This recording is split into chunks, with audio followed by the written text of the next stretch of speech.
7 days, 7 games. That's the challenge I've made for myself. Today was day 1, and with that, I started with Zenless Zone Zero. Before we get into all the details of the challenge, if you don't mind supporting a small creator by slamming that subscribe button and sharing this video with one of your ADHD friends, it would be greatly appreciated. With that out of the way, let's go over the rules. I play only one game on stream each day for 7 straight days. I will then give some impressions at the end, and then each day make a follow-up video like this, outlining my experience and giving a final score out of 80. The way the points break down is as follows. Each category gets a possible 1 out of 10 points.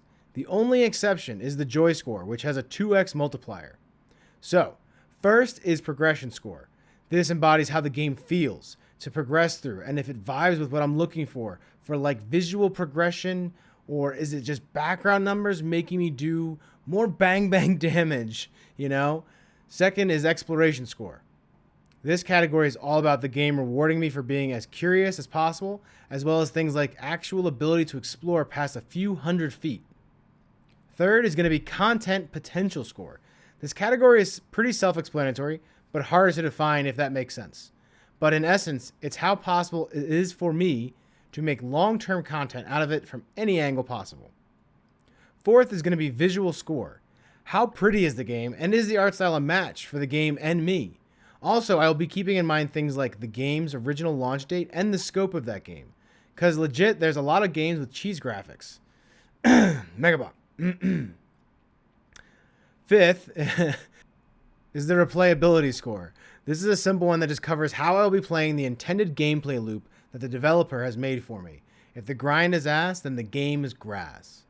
Sixth is going to be joy score. For this category, it gets a 2x multiplier since it is the most important score of all and the most personal. I want my enjoyment of a game to be the biggest priority, and hopefully by following this, I will find those 2 main games I've been longing for.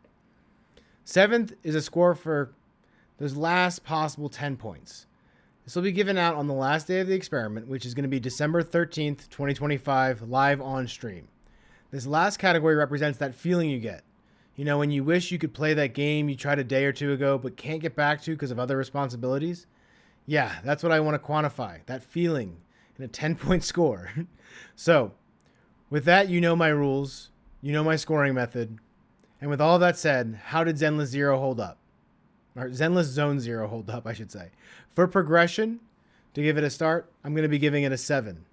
For a lack of visual progression, but the game progression feels clean and very thoughtful with good peaks and valleys. There's some very emotional places in the story that I got to hit that definitely made me tear up a little bit. For exploration, I'm giving it a 6 as there's some cool things to wander about in the main hub of New Eridu, but it's not very large. It is really just a few hundred feet as it feels like. And the instance areas with monsters only give you a few secrets to find. Not bad, but not great. Moving to content potential, the game has been out for 18 months now, and at the time of this recording has around 900 viewers on Twitch and less than 150,000 followers. I wouldn't call it dead by any means, but it's not winning any awards for player totals right now. With that said, there could be a spot for someone like me to talk about the experience until my account is at endgame, which, weirdly enough, I'm unsure of what endgame really is for this game. So at this time, I'm giving it a 6. Looking at its visuals, it's hands down an 8 out of 10, just to get it out of the way. The flashy animations and the fan service character models are to die for. Love to see it, please make more. Replayability score is hard since I don't know the endgame, but going off of experience of other games in this category, and the fact that the combat feels so clean and fun to play, I can see giving this game a 7 in this category just because I can see myself replaying that combat over and over again as it feels so good. And last up is joy. I truly had a great time playing this game and moving along the campaign. The story beats were fun, and at times actually emotional, and the voice acting was truly amazing. With all that being said, I would give the game a 7 out of 10 in the joy category, which, as you know, has a double multiplier, making it technically a 14 out of 20. So, hats off to you, ZZZ, for that score. Now, with this, it brings ZZZ's total score to a possible 48 out of 70 points.